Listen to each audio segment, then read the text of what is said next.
الحمد لله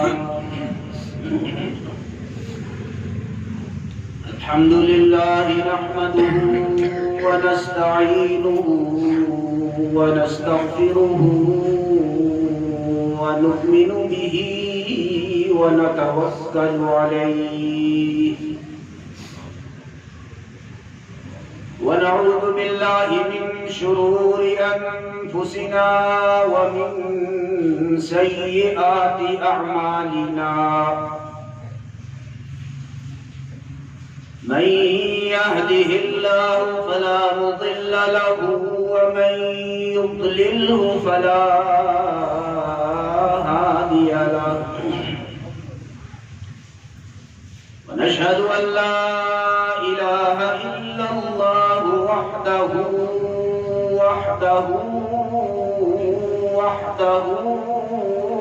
لا شريك له ونشهد أن سيدنا وسندنا ومولانا محمدا عبده ورسوله أما بعد فقد قال الله تبارك وتعالى في القرآن المجيد والفرقان الحميد أعوذ بالله من الشيطان الرجيم بسم الله الرحمن الرحيم وإذا قيل لهم آمنوا كما آمن الناس قالوا أنؤمن كما آمن السفهاء صدق الله مولانا العظيم وصدق رسوله النبي الكريم ونحن على ذلك لمن الشاهدين والشاكرين والحمد لله رب العالمين اللهم صل على محمد وعلى آل محمد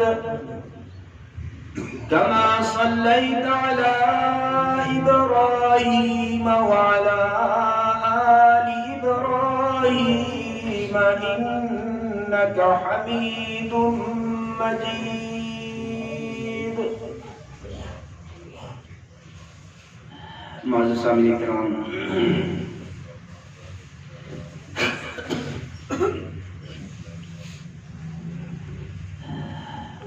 آج کا مسلمان جو ہے، جس دور میں ہم اس معاشرے میں ہم جی رہے ہیں،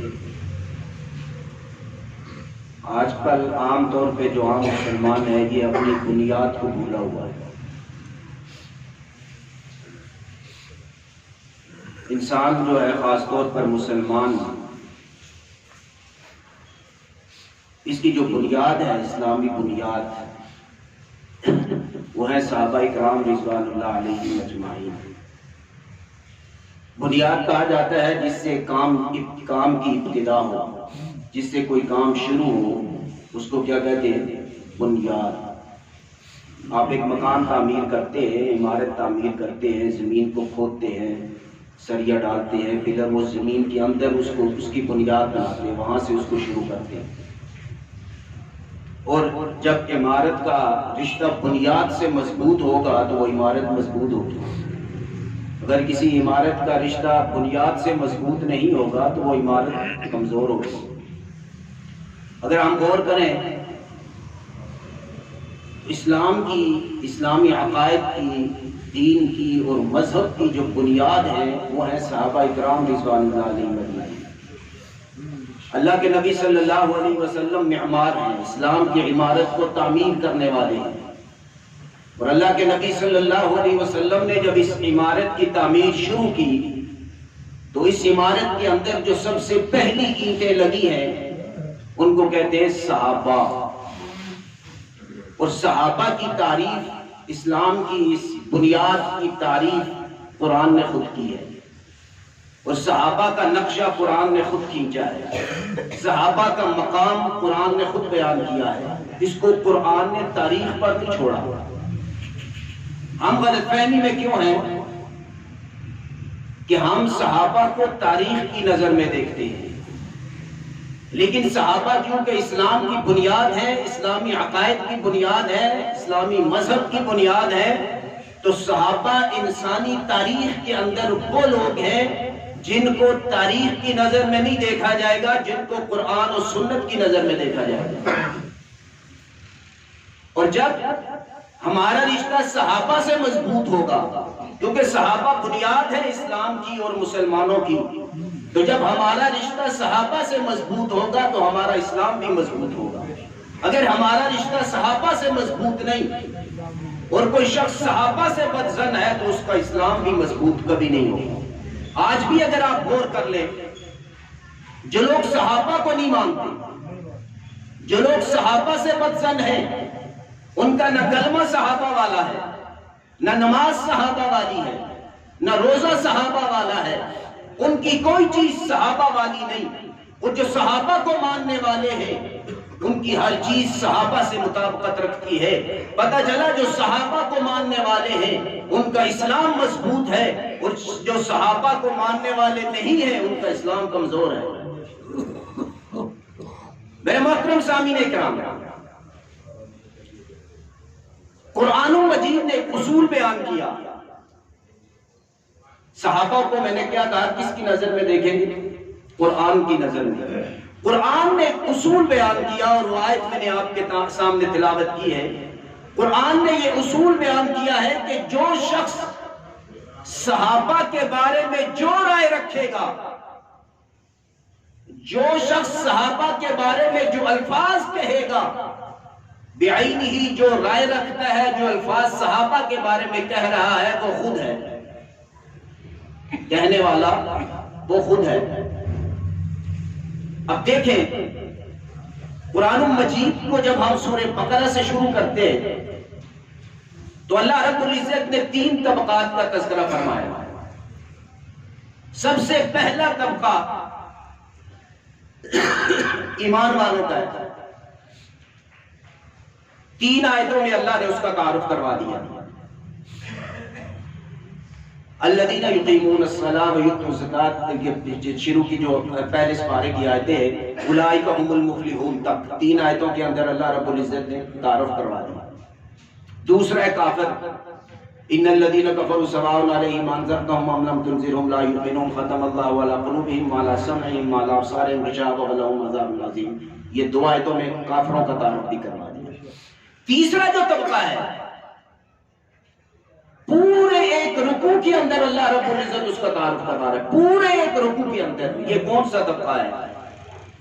یہ وہ طبقہ ہے جو ظاہری طور پر خود کو مسلمان کہلواتا تھا، کلمہ رسول اللہ صلی اللہ علیہ وسلم کا پڑھتا تھا، لیکن صحابہ کا دشمن تھا۔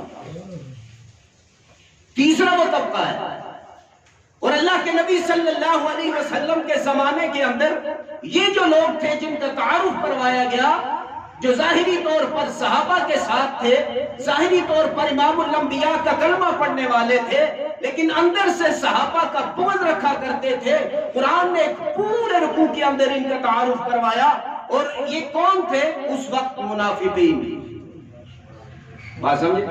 یہ کون تھے؟ منافقین۔ اب ان منافقین کا تعارف کرتے ہوئے اللہ رب العزت فرماتے ہیں، جب ان منافقین کو یہ کہا جاتا ہے وَإِذَا قِيلَ لَهُمْ آمِنُوا كَمَا آمَنَ النَّاسِ، جب ان سے یہ کہا جاتا ہے کہ تم اس طرح ایمان لے کے آؤ جس طرح لوگ ایمان لے کے آئے۔ اب میں آپ سے سوال کرتا ہوں کہ اللہ کے نبی صلی اللہ علیہ وسلم کی ذات پر اس وقت جو لوگ ایمان لے کے آئے جب اللہ کے نبی موجود تھے، جب قرآن اترا تھا، یہ لوگ کون تھے؟ صحابہ تھے نا؟ بات نہیں سمجھی؟ اللہ فرماتا ہے وَإِذَا قِيلَ، قرآن اتر رہا ہے، اس وقت کو سامنے رکھیں، آج کے دور کو نہ رکھیں، جب قرآن اترا اللہ کے نبی پر، تو اللہ فرماتا ہے جب ان سے یہ کہا جاتا ہے تم اس طرح ایمان لاؤ کما آمن الناس، جس طرح لوگ ایمان لائے۔ اس وقت اللہ کے نبی صلی اللہ علیہ وسلم کے دور میں جو لوگ اس وقت موجود تھے ایمان والے، وہ کون تھے؟ صحابہ اکرام۔ تو قرآن کیا کہتا ہے کہ جب ان سے یہ کہا جاتا ہے جو صحابہ کا بغض رکھنے والے ہیں کہ تم اس طرح ایمان لے کے آؤ جس طرح صحابہ ایمان لے کے آئے، تو یہ کیا کہتے ہیں؟ انؤمن کما آمن السفہاء، کہ ہم اس طرح ایمان لے کے آئے جس طرح بیوقوف لوگ ایمان لے کے آئے۔ منافقین کیا کہتے تھے اپنے دل میں کہ ہم اس طرح ایمان لائے جس طرح یہ بیوقوف لائے۔ یہ بیوقوف کس کو کہہ رہے تھے؟ صحابہ کو۔ منافقین بیوقوف کس کو کہہ رہے تھے؟ صحابہ کو۔ اب اس کا جواب اللہ کے نبی نے نہیں دیا، صحابہ نے نہیں دیا، قرآن نے فیصلہ کیا کہ صحابہ کو یہ منافقین، صحابہ کا بغض رکھنے والے کیا کہتے ہیں؟ سفہاء۔ اب اللہ نے خود جواب دیا، الا انہم هم السفہاء۔ یاد رکھو، الا کا لفظ لے کے آیا رب، یاد رکھو، خبردار ہو جاؤ، اپنے کانوں کے پردے اور دل کے پردے کھول کے سن لو۔ الا انہم هم السفہاء، جو صحابہ کو بے وقوف کہتے ہیں حقیقت میں یہ خود بے وقوف ہے۔ بات سمجھ؟ جواب کس نے دیا؟ جواب اللہ نے دیا۔ تو قرآن نے فیصلہ کر دیا کہ وہ صحابہ کو سفہاء کہتے تھے، اللہ نے قرآن میں ان کو سفہاء کہا، تو رب نے فیصلہ کر دیا قیامت تک جو میرے نبی کے صحابہ کے بارے میں جو الفاظ کہے گا وہ خود ہوگا۔ بات سمجھے؟ پہلا فیصلہ یہ کیا۔ اب اعتراض کرنے والے، صحابہ پر اعتراض کرنے والے جو اعتراض صحابہ پر کرتے ہیں، جو الفاظ اپنے منہ سے نکالتے ہیں، قرآن کا فیصلہ ہے کہ وہ خود ہے۔ صحابہ کو کوئی تان و تشریح کرتا ہے، وہ تان و تشریح خود اسی کی طرف لوٹتی ہے، یہ خود ہے۔ تو صحابہ کے بارے میں جو عقیدہ رکھتا ہے انسان، جو زبان استعمال کرتا ہے، قرآن نے فیصلہ کر دیا تم نہ پریشان ہونا، یہ خود ہی ہے۔ یہ فیصلہ کس نے کیا؟ یہ قرآن کا فیصلہ ہے۔ تو میرے محترم سامعین اکرام، تو صحابہ پر جو اعتراض کرتا ہے، صحابہ پر جو اعتراض کرتا ہے، پہلا جواب تو یہ قرآن نے خود ہی اس کا جواب دے دیا۔ لیکن یہ مہینہ نا حضرت امیر معاویہ رضی اللہ تعالیٰ عنہ کی وفات کا مہینہ، اس حوالے سے گفتگو کر رہا ہوں، آگے میں تذکرہ کروں گا، یہ تمہید عرض کر رہا ہوں۔ دیکھیں، اسلامی بنیاد، میں نے کہا صحابہ کے ہیں بنیاد، اور اسلامی عمارت کی پہلی اینٹ کون سی ہے؟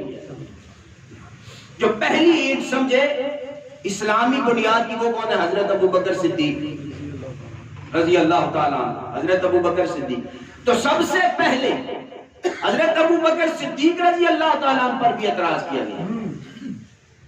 کیا کہتے ہیں کہ حضرت ابو بکر صدیق رضی اللہ تعالیٰ عنہ کو بیعت عامہ حاصل نہیں، سارے صحابہ کی بیعت حاصل نہیں۔ اور اعتراض کرنے والا، ہمارا کام ہے نا اعتراضات کے جواب دینا، صحابہ کا دفاع کرنا۔ اگر یہ آپ کے ذہنوں میں نہیں ہوگا، ہر سال ایک ایسے موقع پر میں کچھ اعتراض اور کچھ صحابہ کے بارے میں ان کے جوابات عرض کرتا ہوں، یہ واقعی سنا بھی ہوگا آپ نے، لیکن یہ ذہنوں میں تاکہ محفوظ رہے، غلط فہمی میں انسان مبتلا نہ ہو۔ تو حضرت ابو بکر صدیق رضی اللہ تعالیٰ عنہ کے بارے میں اعتراض یہ کیا جاتا ہے کہ بیعت عامہ حاصل نہیں، کیونکہ حضرت علی کرم اللہ وجہہ نے اس وقت بیعت نہیں کی جب حضرت ابو بکر صدیق رضی اللہ تعالیٰ عنہ نے خلافت کا اعلان کیا تھا۔ پہلی بات یہ ذہن میں رکھیں، حضرت ابو بکر صدیق رضی اللہ تعالیٰ عنہ نے خود خلافت کا اعلان نہیں کیا۔ حضرت ابو بکر صدیق رضی اللہ تعالیٰ عنہ ہنگامی طور پر خلیفہ منتخب کیے گئے تھے، یہ کوئی پلاننگ کے تحت نہیں تھا، پہلے سے مشورہ طے نہیں تھا۔ میں اس پر آپ بات سن کے شارٹ بات کرتا ہوں۔ سقیفہ بنو سعدہ کے اندر رسول اللہ صلی اللہ علیہ وسلم کی وفات کے بعد تمام مہاجرین مسجد نبوی میں تھے اور تمام انصار سقیفہ بنو سعدہ میں تھے، جو سعد ابن عبادہ رضی اللہ تعالیٰ عنہ کی حویلی ہے۔ اور یہ انصار صحابہ وہاں کیوں جمع تھے کہ مہاجرین میں رسول اللہ صلی اللہ علیہ وسلم ہے اور اللہ کے نبی صلی اللہ علیہ وسلم کا وصال ہو گیا ہے۔ یہاں ظاہر ہے کہ اللہ کے نبی صلی اللہ علیہ وسلم کے بعد اللہ کے نبی کا خلیفہ چنا جائے گا، اور خلافت کے بغیر اسلام کی بقا ممکن نہیں، کیونکہ جب ایک حکمران دنیا سے جاتا ہے تو اس کی جگہ دوسرا حکمران آ کے نظام سنبھالتا ہے. یہ دنیا کا ایک طریقہ ہے. کوئی سلطنت بغیر حکمران کے نہیں رہتی ورنہ وہ تباہ ہو جایا کرتی ہے. تو میرے محترم اللہ کے نبی صلی اللہ علیہ وسلم کے بعد انصار نے مشورہ کیا کہ ہم میں سے کوئی خلیفہ ہونا چاہیے کیونکہ نبوت مہاجرین میں ہے اور خلیفہ انصار میں ہونا چاہیے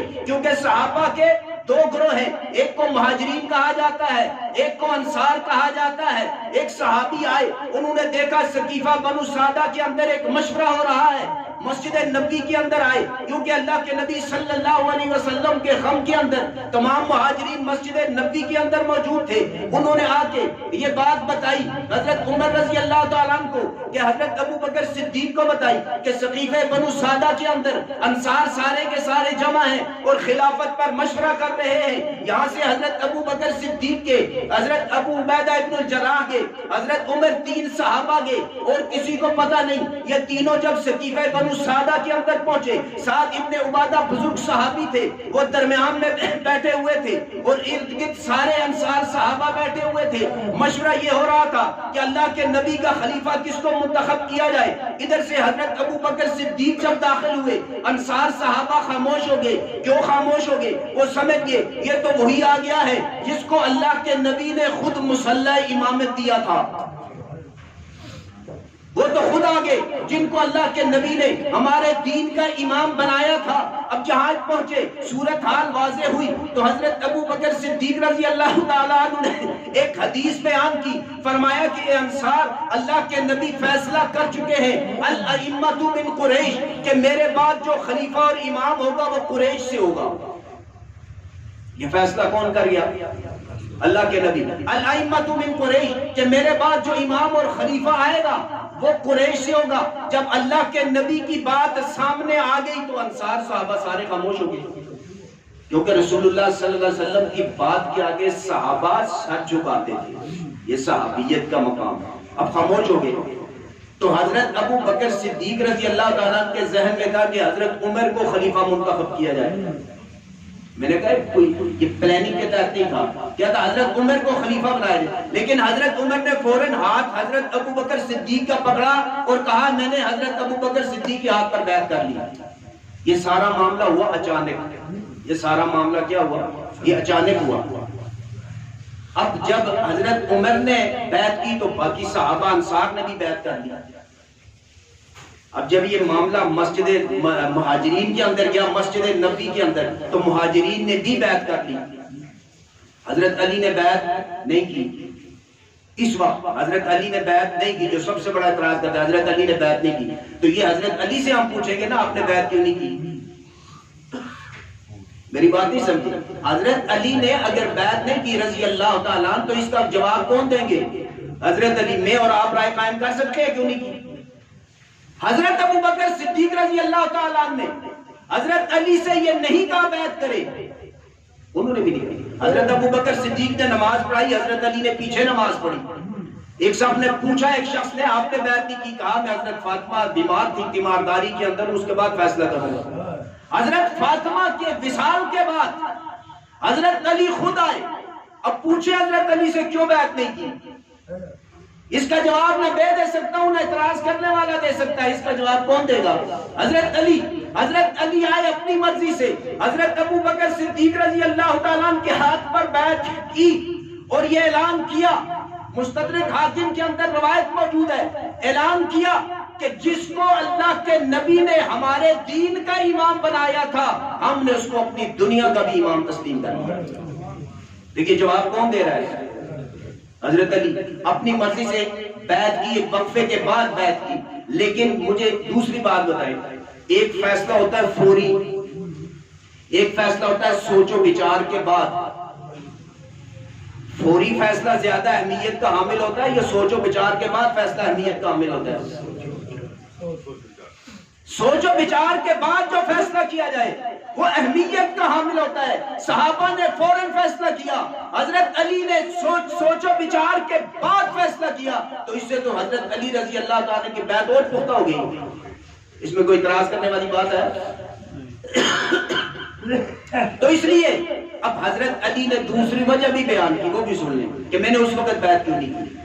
اب یہ 6 مہینے جو گزرے، کچھ عرصہ جو گزرا، غالباً 6 ماہ تھے، یہ جو گزرے اس کے اندر سوچو بچار کیا کی کہ حضرت علی نے یہ بھی اعلان کیا میں نے اس وقت بیعت اس لیے نہیں کی، یہ وجہ نہیں تھی کہ میں حضرت ابو بکر کے مقام کو نہیں سمجھتا، ان کے منصب کو نہیں سمجھتا، اللہ کے ہاں اللہ کے رسول کے ہاں ان کا مقام کیا اس کو نہیں سمجھتا، میرے ذہن میں صرف اتنی بات تھی کہ حضرت ابو بکر صدیق، حضرت عمر رضی اللہ تعالیٰ، حضرت ابو عبیدہ ابن الجراح، یہ اگر سقیفہ بنو سعدہ میں گئے تھے تو مجھے بھی بتاتے، میں بھی چلا جاتا، میرے ذہن میں صرف اتنی بات تھی۔ لیکن جب وہ گئے تو وہ تو اچانک گئے، ان کو کوئی پلاننگ، اگر کوئی مسئلہ پلاننگ کا ہوتا پھر حضرت علی کو لازم بتاتے، کیونکہ حضرت علی رضی اللہ عنہ کا بڑا مقام ہے۔ تو صرف یہ بات ان کے ذہن میں آئی جس کی وجہ سے جب اتنا عرصہ رکے تھے یہ ساری بات کلیئر ہوئی تو انہوں نے آ کے بیعت کر لی۔ تو بیعت عامہ حضرت ابو بکر صدیق کو حاصل تھی۔ میری محترم سامعین اکرام، تو میں عرض یہ کر رہا ہوں، اسی طرح ایک صحابی ہے جن پر سب سے زیادہ اعتراضات کیے جاتے ہیں، اور صرف ایک خاص طبقہ نہیں بلکہ حیرت کی بات یہ ہے کہ اہل سنت والجماعت جن کے دین کی بنیاد صحابہ پر کھڑی ہے، جو صحابہ کو اپنے دین کی اپنے مذہب کی بنیاد سمجھتے ہیں، کہ جن کا عقیدہ ہے کہ صحابہ اکرام رضوان اللہ علیہم اجمعین سارے کے سارے جنتی ہیں، ان میں بھی ایسے لوگ موجود ہیں جو سیدنا حضرت امیر معاویہ رضی اللہ تعالیٰ کے مقام کو نہیں سمجھتے۔ حیرت کی بات یہ ہے میرے محترم سامعین اکرام، پہلی بات تو میں عرض کر چکا، صحابہ کو کہاں دیکھنا ہے؟ قرآن کی نظر، سنت کی نظر۔ میرے محترم سامعین اکرام، آج کسی مسلمان سے پوچھے نوجوان بچے سے حضرت امیر معاویہ کون ہے، اس کا جواب ہوگا یزید کے باپ، یا اس کا جواب ہوگا جن سے حضرت علی رضی اللہ تعالیٰ کی مخالفت ہوئی، جنگ ہوئی۔ کسی بھی صحابی کی پہچان کہاں سے ہوتی ہے؟ رسول اللہ صلی اللہ علیہ وسلم سے ہوتی ہے۔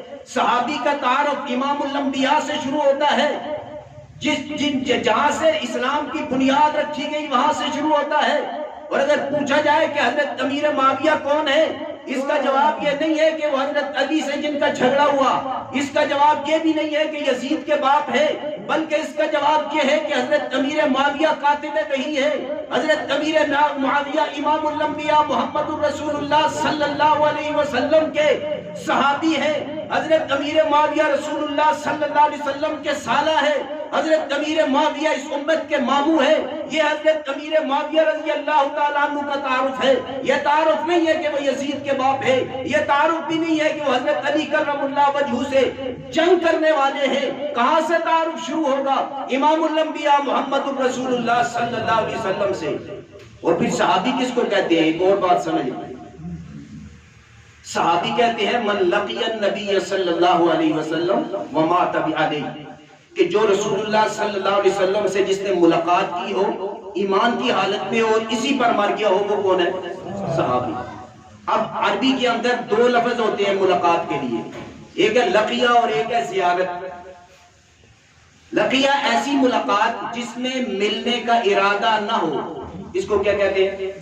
ملاقات۔ جس میں لقیہ ملنے کا ارادہ نہیں، اچانک ملاقات ہو گئی۔ اور زیارت ایسی ملاقات کو کہتے ہیں جس میں ملنے کا ارادہ شامل ہو۔ آپ کسی بزرگ کے پاس جاتے ہیں، پیر صاحب کے پاس جاتے ہیں سفر کر کے، تو وہاں جا کے کیا کہتے ہیں کہ حضرت میں آپ کی زیارت کے لیے آیا ہوں۔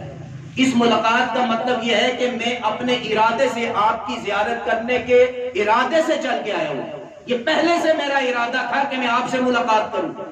لیکن لقیہ کا معنی یہ نہیں، لقیہ کا معنی ہوتا ہے ملاقات ہو جانا، چاہے وہ اچانک ہی ہو، اس میں ارادہ نہ بھی ہو، سرے راہ چلتے چلتے کوئی مل گیا تو یہ ملاقات ہے۔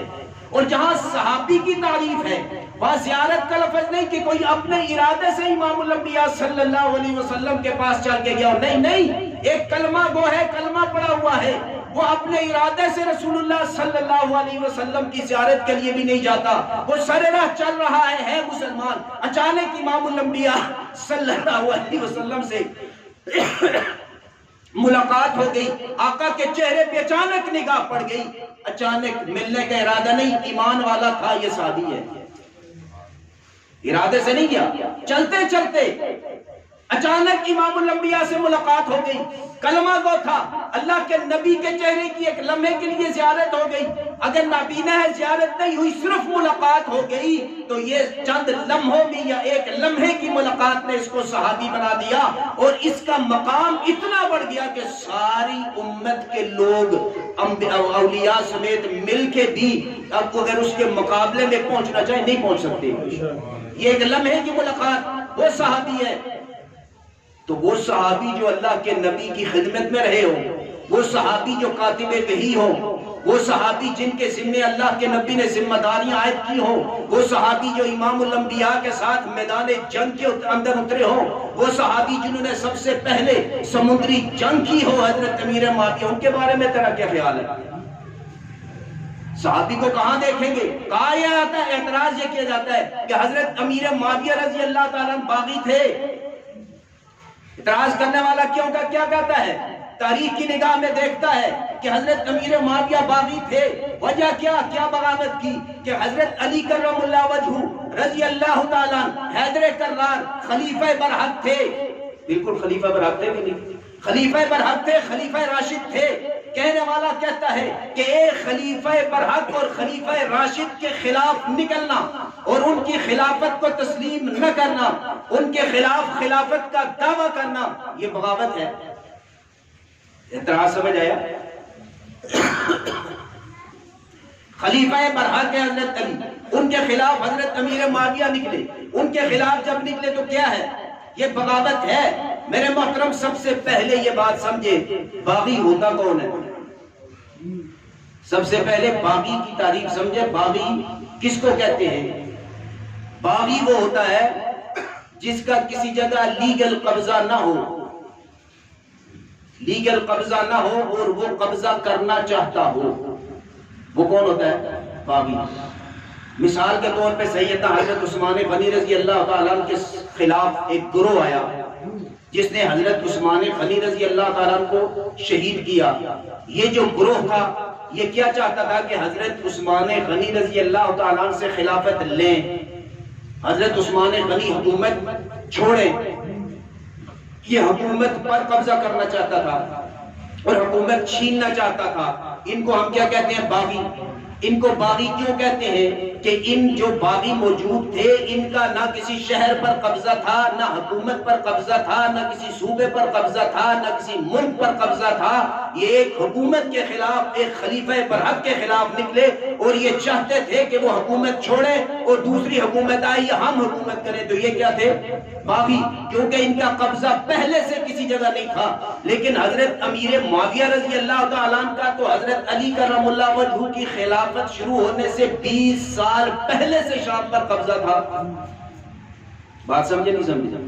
حضرت امیر معاویہ رضی اللہ تعالیٰ عنہ کو گورنر حضرت عمر نے بنایا تھا. اس کے بعد حضرت عثمان غنی نے اس کو برقرار رکھا. ان 20 سالوں کے عرصے میں حضرت امیر معاویہ رضی اللہ تعالیٰ عنہ شام کے گورنر تھے اور جب حضرت علی کرم اللہ وجہہ خلیفہ بنے اس وقت بھی شام کے گورنر، شام پر قبضہ کس کا تھا؟ حضرت امیر معاویہ رضی اللہ تعالیٰ عنہ کا. اور حضرت امیر معاویہ رضی اللہ تعالیٰ عنہ، تم کہتے ہو کہ حضرت امیر معاویہ نے بیعت اس لیے نہیں کی کہ وہ حضرت علی سے خلافت لینا چاہتے تھے، تو اس کا فیصلہ میں نے اور آپ نے کرنا ہے یا حضرت امیر معاویہ نے کرنا ہے؟ میں نے جس طرح کہا حضرت علی نے بیعت نہیں کی تو اس کا فیصلہ کون کرے گا؟ حضرت علی سے پوچھیں گے نا آپ نے کیوں نہیں کی. اگر حضرت امیر معاویہ رضی اللہ تعالیٰ نے بیعت نہیں کی، کیا وہ خلافت حضرت علی سے خلافت لے رہے تھے؟ یہ فیصلہ تو وہ کریں گے، ان سے پوچھتے ہیں. تو انہوں نے اپنا فیصلہ بتایا ہے جو کتابیں موجود ہے. وہ کہتے ہیں ولانی خلیفتان، مجھے شام کی گورنری 2 خلفائے راشدین نے دی ہے، ایک حضرت عمر، دوسرے حضرت عثمان غنی رضی اللہ تعالیٰ عنہ. اور آگے انہوں نے فرمایا وَأَنَا بَاقٍ عَلَى حَالِي، میں اسی گورنری پر قائم ہوں. مطلب کیا ہے کہ میں خلافت کا طلبگار نہیں، میں حضرت علی سے خلافت لینے کا طلبگار نہیں، میں حضرت علی کی حکومت پر قبضہ کرنے کا طلبگار نہیں، میں پہلے سے گورنر بنا ہوا ہوں، میں اسی وَأَنَا بَاقٍ عَلَى حَالِي، میں اسی گورنری پر قائم ہوں. لیکن میرا مطالبہ یہ ہے کہ حضرت علی کرم اللہ وجہہ سے کہ پہلے حضرت عثمان غنی رضی اللہ تعالیٰ عنہ کے قاتلین سے قصاص لیا جائے. میں حضرت علی کرم اللہ وجہہ کے ہاتھ پر بیعت کروں گا.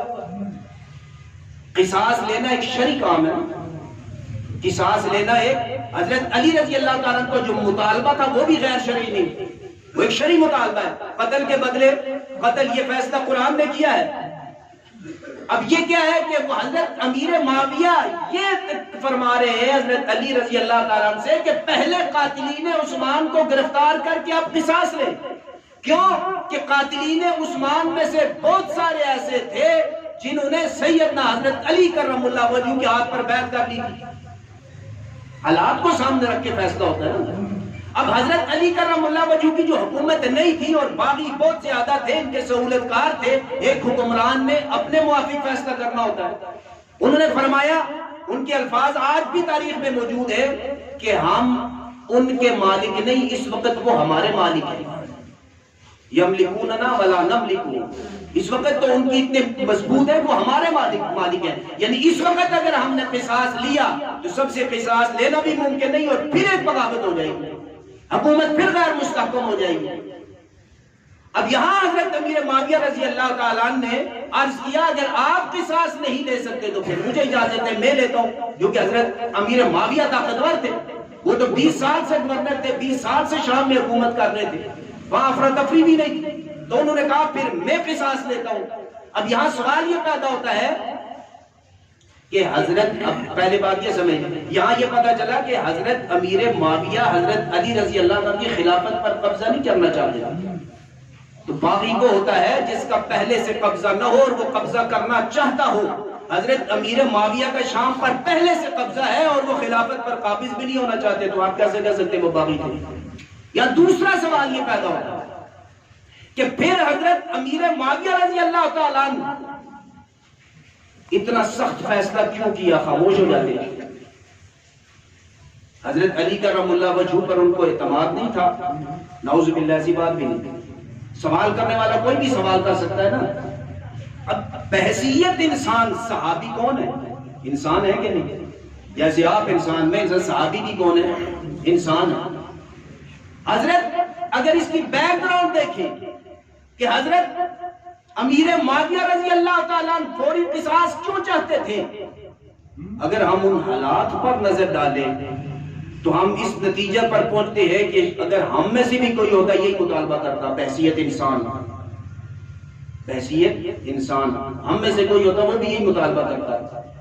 حضرت علی کرم اللہ وجہہ کی دور اندیشی بہت تھی، حضرت علی رضی اللہ تعالیٰ عنہ کی دور اندیشی، وہ اس حساب سے فیصلہ کر رہے تھے، لیکن کیونکہ مسئلہ قصاص کا تھا، شرعی تھا، تو حضرت امیر معاویہ حق بجانب تھے قصاص کا مطالبہ کرنے میں۔ اب قصاص لینا کس طرح ہے، یہ حضرت علی کرم اللہ وجہہ کی جو ترتیب تھی اس پر جانا چاہیے تھا، یہ ذہن میں آتا ہے۔ لیکن یہاں سوال پیدا تھا پھر حضرت امیر معاویہ نے اتنی جلدی کیوں کی؟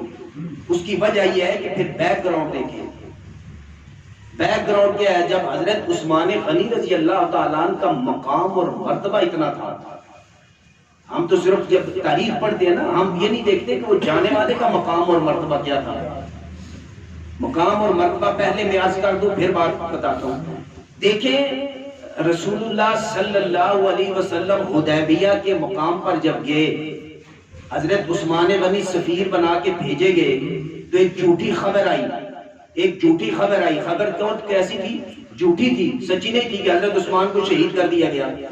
اللہ کے نبی صلی اللہ علیہ وسلم اس حدیبیہ کے مقام پر جنگ روکنا چاہتے تھے کہ نہیں؟ حضرت عثمان غنی کو کیوں بھیجا گیا؟ تاکہ جنگ نہ ہو۔ میں واقعے کی طرف جاتا نہیں، وقت کم ہے، میں اشارہ کرتا ہوں، ساروں واقعات عرض کرتا رہا تو آپ کو یاد بھی ہے کہ حضرت عثمان غنی گئے تھے تاکہ جنگ نہ ہو، کیونکہ مسلمان عمرے کی نیت سے آئے ہیں۔ لیکن ایک جھوٹی خبر آئی، اللہ کے نبی کے پاس حضرت عثمان غنی کو شہید کر دیا گیا۔ یہ تقریباً 1400 صحابہ اللہ کے نبی صلی اللہ علیہ وسلم کے ساتھ حدیبیہ کے مقام پر ہے، اور اللہ کے نبی کیا چاہتے تھے؟ جنگ نہ ہو۔ لیکن جب خبر آئی کہ حضرت عثمان غنی کو شہید کر دیا گیا، حضرت عثمان غنی کے مقام اور مرتبے کو دیکھیں کہ حضرت عثمان غنی کا کیا مقام تھا۔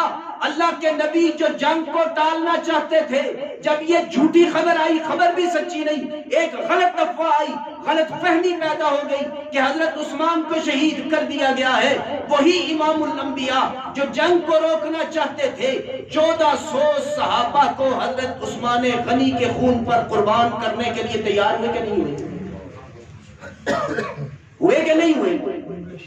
یہاں تک ہوئے کہ فرمایا جس کا مفہوم ہے کہ اگر عثمان غنی کو شہید کر دیا گیا ہے، پھر آج یا ہم نہیں یا وہ نہیں، پھر یا ہم نہیں یا وہ نہیں۔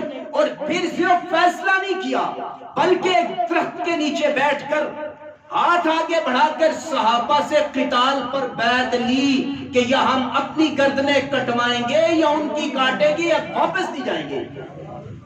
بات سمجھ آ رہی جو میں کہہ رہا ہوں؟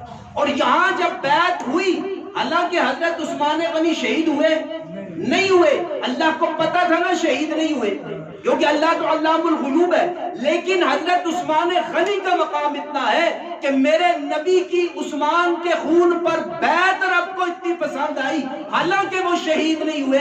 اللہ نے قرآن اتار کے کہا لقد رضی اللہ عن المؤمنین اذ یبایعونک تحت الشجرہ فعلم ما فی قلوبہم فانزل السکینۃ علیہم واصابہم فتحا قریبا۔ اللہ نے کہا کہ اللہ نبی سے بھی راضی، صحابہ سے بھی راضی جنہوں نے عثمان کے خون پر بیعت کی۔ بات سمجھے؟ یہ حضرت عثمان غنی کا مقام ہے۔ وہاں ایک غلط فہمی پیدا ہوئی اور اللہ کے نبی نے 1400 صحابہ قربان کرنے کے لیے تیار ہو گئے۔ وہی غلط فہمی اگر حضرت امیر معاویہ کو ہو گئی تو کیا پریشانی ہے؟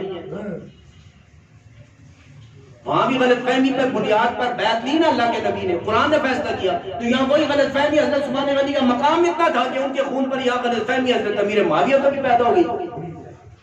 اب یہ کیوں پیدا ہوئی؟ دوسری بات کہ حضرت امیر معاویہ رضی اللہ تعالیٰ کی سگی بہن حضرت نائلہ حضرت عثمان غنی کی بیوی تھی، جو شہادت کے وقت حضرت عثمان غنی کے پاس تھی، اور 40 سال پانی بند، راشن بند، کھانے کو ایک لقمہ نہیں، 40 دن کھانے کو ایک لقمہ نہیں، پینے کو ایک پانی کا قطرہ نہیں، اور حضرت علی سے حضرت عثمان غنی کہتے ہیں پانی پہنچاؤ، حضرت علی وہ مشکیزہ لے کے جاتے ہیں، تیر مار کے اس کو پھاڑ دیا جاتا ہے، گرا دیا جاتا ہے، وہ پانی بھی نہیں پہنچنے دیتے۔ کافر صحابہ حد پر گئے ہوئے، مدینہ یرغمال بن چکا ہے، 40 دن تک پیاسے بھی ہیں، بھوکے بھی ہیں۔ پھر 40 دن کے بعد جو حملہ کیا گیا، حضرت عثمان غنی رضی اللہ تعالیٰ کو جس طرح شہید کیا گیا، حضرت نائلہ نے جب اپنا ہاتھ آگے کیا ان کی کٹی انگلیاں کٹ گئیں، کئی دن تک جنازہ کو دفن نہیں ہونے دیا، پھر جنازے پر پتھر برسائے گئے، اور شہادت کے بعد حضرت عثمان غنی کی پسلی کو توڑا گیا، شہادت کے بعد حضرت عثمان غنی کے چہرے پہ تھپڑ مارے گئے، اور یہ سارے قصے دیکھنے والی حضرت امیر معاویہ کی بہن حضرت نائلہ ہے۔ اور جب یہ یہاں سے شام اپنے بھائی کے پاس گئی، وہ کٹی ہوئی انگلیاں حضرت عثمان غنی کے خون آلود کرتے کے اندر تھی، اور جا کے یہ 40 دن کی روایات جب جا کے سنائی، تو کیا یہ سننے کے بعد حضرت امیر معاویہ رضی اللہ تعالیٰ اس حق کو استعمال نہ کرتے جو اسلام نے دیا ہے قصاص کا؟ بات سمجھے نا؟ اس حق کو استعمال کیا، اور حضرت علی کرم اللہ وجہہ کے ہاتھ پر کیونکہ کچھ باغیوں نے بیعت کی ہوئی تھی، حضرت علی کو بھی پہچان نہیں۔ اس کا مقصد نہیں کہ حضرت علی رضی اللہ عنہ کو پتا تھا یہ باغیاں، ان کو بھی نہیں پتا تھا۔ حضرت امیر معاویہ نے سارے حالات کو دیکھنے کے بعد بحیثیت انسان جذبات ابھرتے ہیں کہ نہیں ابھرتے؟ پھر اگر اسلام نے ایک حکم بھی دیا ہوا ہے کہ قصاص کے بدلے قصاص، اسلام اجازت بھی دیتا ہے، تو اس اجازت کو سامنے رکھتے ہوئے یہاں حضرت امیر معاویہ رضی اللہ تعالیٰ نے بھی یہ اعلان کر دیا کہ حضرت علی سے فرمایا یا آپ قصاص لیں یا مجھے اجازت دیں، پھر میں بیعت کروں گا۔ یہ سارے حالات جب سامنے ہوں تو انسان کے جذبات ابھریں گے، کیونکہ جب تک بیک گراؤنڈ سامنے نہ آئے تو پھر تو اعتراض کرنا آسان ہے۔ لیکن حضرت علی کرم اللہ وجہہ کے حالات کچھ اور تھے، فوراً فیصلہ نہیں ہو سکتا تھا، ورنہ پھر ایک نئی جنگ چھڑ جاتی۔ تو حضرت علی رضی اللہ تعالیٰ نے اس کے مطابق فیصلہ کیا، اور حضرت امیر معاویہ رضی اللہ تعالیٰ نے جو قصاص سامنے تھا اس کے مطابق فیصلہ کیا۔ تو اس لیے حضرت علی حضرت امیر معاویہ رضی اللہ تعالیٰ اس کو وقت حضرت علی کو نہیں دیا۔ یہاں وہی غلط فہمی اسی طرح کی ہوئی جس طرح حدیبیہ میں امام الانبیاء نے بیعت لی تھی، یہاں وہی جذبہ حضرت امیر معاویہ میں آیا انہوں نے بھی کہا جب تک قاتلین عثمان سے قصاص نہیں لیا جاتا میں بیعت نہیں کرتا، اور اسی نتیجے کے اندر جنگ ہو گئی۔ اب آخری بات جو ہر دفعہ میں آپ کو بتاتا ہوں، اس کا خلاصہ، سب سے بڑا اعتراض، آخری بات، اس کے بعد بات ختم کرتے ہیں۔ سب سے بڑا اعتراض یہ آپ کو یاد بھی ہوگا، لیکن میں ہر سال انشاءاللہ زندگی یہ دہراتا رہوں گا کیونکہ اس سے بڑی دلیل کوئی نہیں، یہ ہمارے ذہنوں میں محفوظ ہو۔ اب سوال کرنے والا کہتا ہے دیکھیں جی جنگ ہوئی دو فریقوں کے درمیان، شہید بھی ہوئے، ایک تو حق پر ہوگا نا، ان میں سے ایک تو حق پر ہوگا، ایک باطل۔ دو آدمی جب لڑائی کرتی ہے تو ایک حق پر ہوتا ہے ایک باطل پر ہوتا ہے، اسی طرح ایک تو حق پر ہوگا۔ ہاں جی حضرت علی کرم اللہ وجہہ حق پر تھے، تو جو حق پر تھا جو حق پر نہیں تھا پھر اس کو سزا ہونی چاہیے۔ اعتراض کرنے والے کی بات کر رہا ہوں۔ حضرت علی کرم اللہ وجہہ حق پر تھے، حضرت علی حکمران تھے، حضرت امیر معاویہ رضی اللہ تعالیٰ سے اجتہادی غلطی ہوئی، لیکن کہنے والا یہ کہے گا جب غلطی ہوئی تو پھر کیوں کہتے ہو ٹھیک ہے؟ جب غلطی بھی تسلیم کرتے ہو اجتہادی ہوئی تو پھر یہ بھی کہتے ہو ٹھیک ہے۔ ہم کہتے ہیں یہ ہم نہیں کہتے، یہ قرآن کا فیصلہ ہے۔ یہ کس کا فیصلہ ہے؟ قرآن کا فیصلہ ہے۔ قرآن کہتا ہے دونوں صحیح ہیں، غلطی ہونے کے باوجود حضرت امیر معاویہ صحیح ہے اور حضرت علی کرم اللہ وجہہ حق پر ہونے کے باوجود صحیح ہے، دونوں صحیح ہیں۔ ہم کسی کو غلط نہیں کہہ سکتے۔ کیوں نہیں کہہ سکتے؟ کیونکہ قرآن نے فیصلہ کیا ہے۔ کیا فیصلہ کیا ہے؟ قرآن نے فیصلہ کیا ہے جب دو ایسے شخص ہوں جن کے ایمان میں، دیانت میں، صداقت میں، مرتبے میں کوئی شک نہ ہو، اگر ان میں سے ان کے سامنے ایک نقطہ شرعی ہو، نقطہ مسئلہ شرعی ہو، اور اس شرعی نقطے پر اگر وہ دونوں آپس میں جھگڑا کریں اور ایک سے غلطی ہو جائے، ایک سے گستاخی بھی ہو جائے، تو اللہ مواخذہ نہیں کرتا، اللہ مواخذہ نہیں کرتا۔ سمجھے؟ دیکھیں مثال دیتے ہیں، قرآن مجید کے اندر حضرت موسیٰ اور حضرت ہارون علیہ السلام کا قصہ ہے۔ حضرت موسیٰ گئے کوہ طور پر کتاب لینے کے لیے، پیچھے حضرت ہارون کو چھوڑ کے گئے، کیا کہا کہ بنی اسرائیل کا خیال رکھنا یہ پھر نہ جائے، یہ دین سے پھر نہ جائے۔ اور 40 دن کے بعد جب واپس آئے تو حضرت موسیٰ علیہ السلام نے تورات اٹھائی ہوئی تھی، تختیوں پہ لکھی ہوئی تورات، کیونکہ لکھی ہوئی کتابیں اترتی تھی اس وقت۔ یہ قرآن کا اعجاز ہے کہ براہ راست امام الانبیاء کے سینے پہ اترا۔ تو وہ کتاب اٹھا کے لا رہے تھے تو آ کے دیکھا کہ حضرت ہارون علیہ السلام کے پاس جن کو چھوڑ کے گئے تھے بنی اسرائیل کو بچڑے کی پوجا کر رہے تھے۔ اب یہاں حضرت موسیٰ نے جب دیکھا کہ میں قوم کو ہارون علیہ السلام کے حوالے کر کے گیا ہوں اور یہ بچڑے کی پوجا کر رہے ہیں، تو اس وقت قرآن کہتا ہے وَأَلْقَى الْأَلْوَاحَ کہ موسیٰ علیہ السلام نے اللہ کی کتاب کو زمین پہ پھینک دیا۔ غور کرتے جائیں۔ وَأَخَذَ بِرَأْسِ أَخِيهِ حضرت ہارون کے سر کے بالوں کو پکڑ لیا، اور دوسری جگہ لا تأخذ بلحیتی میرے بھائی میری داڑھی کو چھوڑ، تو اس کا مطلب ایک ہاتھ سے سر کا بال پکڑے ایک ہاتھ سے داڑھی پکڑی، اور قرآن کہتا ہے یجرہ الیہ حضرت ہارون کو زمین پر گھسیٹا۔ اب یہاں ظاہری طور پر دیکھیں اللہ کی کتاب کو زمین پر پٹخنا ظاہری طور پر جرم نظر آتا ہے کہ نہیں؟